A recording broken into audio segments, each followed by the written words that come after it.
Terima kasih Anda masih bersama kami dalam Sapa Indonesia Pagi. Saudara, pemerintah merespon kemunculan kapal perang Amerika Serikat di Selat Malaka.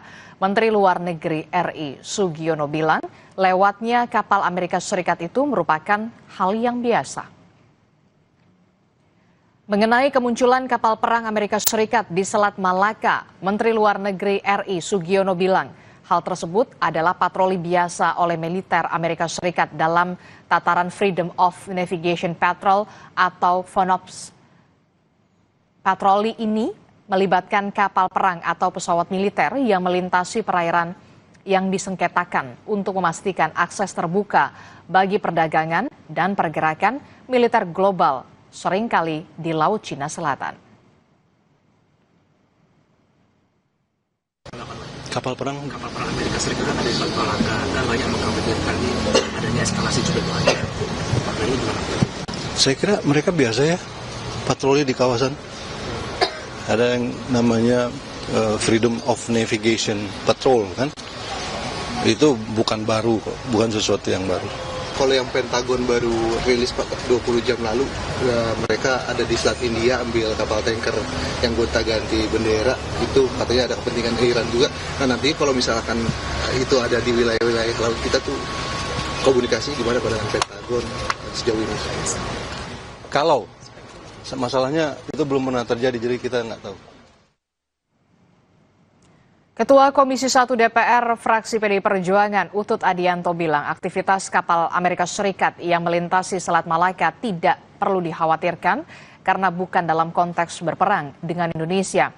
Utut juga menekankan posisi Indonesia yang menerapkan prinsip politik bebas aktif tidak bermusuhan dengan negara manapun. Yang jelas mereka tentu tidak memerangi Indonesia. Satu. Yang kedua, kita alhamdulillah negara kita tidak dalam posisi bermusuhan dengan siapapun. Ini yang kita bersyukur. Dan yang ketiga, kalau memang melintasi tentu nanti mereka sejauh ini tetap harus meminta izin kalau melintasi wilayah. Jadi kalau kekhawatiran dia melakukan manuver atau apa pendudukan terhadap kita, tentu itu kekhawatiran berlebihan. Tetapi kalau Cina melihatnya dari sisi yang lain, yaitu duel of superpower. Paling enggak ini proksinya masih war of mind. Kita beralih ke informasi lain, Saudara. Menteri Keuangan Purbaya Yudi Sadewa menyinggung potensi penerapan tarif untuk kapal-kapal dagang yang melintasi Selat Malaka. Purbaya membandingkannya dengan langkah yang diambil Iran terhadap kapal yang melewati Selat Hormuz. Purbaya bilang Selat Malaka merupakan jalur strategis perdagangan dan energi dunia.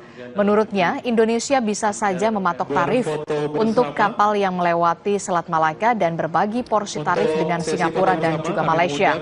Purbaya bilang pemerintah tidak akan mengambil kebijakan defensif, tapi ofensif yang terukur dengan tetap menjaga kredibilitas fiskal serta mencapai pertumbuhan ekonomi.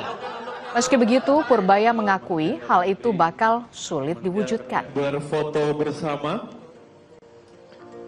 Dan seperti arahan Presiden, Indonesia ini bukan negara pinggiran. Kita ada di jalur strategis perdagangan dan energi dunia. Tapi kapal lewat Selat Malaka nggak kita charge ya. Nggak tahu, betul apa salah. Sekarang Iran mau nge-charge kapal lewat Selat Hormuz katanya. Kalau kita bagi 3, Indonesia, Malaysia, Singapura, lumayan kan? Punya kita jalurnya paling besar, paling panjang. Singapura kecil, Malaysia sama kita bagi 2 lah. Kalau bisa seperti itu, tapi kan nggak begitu. Kita beralih ke informasi dari mancanegara. Saudara, warga Iran tumpah ke jalan usai kemungkinan pembicaraan di Islamabad dengan Amerika Serikat gagal. Para militer Garda Revolusi Iran membawa rudal balistik ke kerumunan warga di Teheran.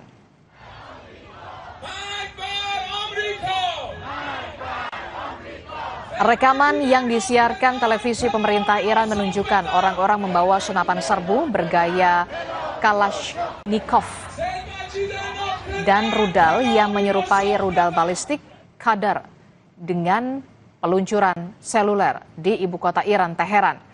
Warga meneriakan yel-yel anti-Amerika dan slogan-slogan anti-Israel. Rudal Qadar semacam itu dapat melepaskan bom individu yang dikenal sebagai bom tandan yang digunakan Iran secara luas ketika menyerang Israel selama perang. Presiden Amerika Serikat Donald Trump memperpanjang gencatan senjata dengan Iran atas permintaan Pakistan sambil menunggu proposal dari Teheran.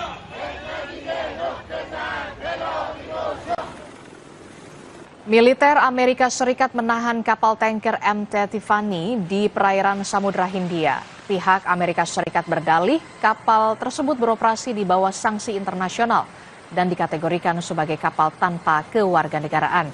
Komando Indo-Pasifik Amerika Serikat bertanggung jawab mengawasi operasi di Samudra Hindia dan Pasifik, berbeda dengan Komando Pusat Amerika Serikat yang bertanggung jawab atas Selat Hormuz.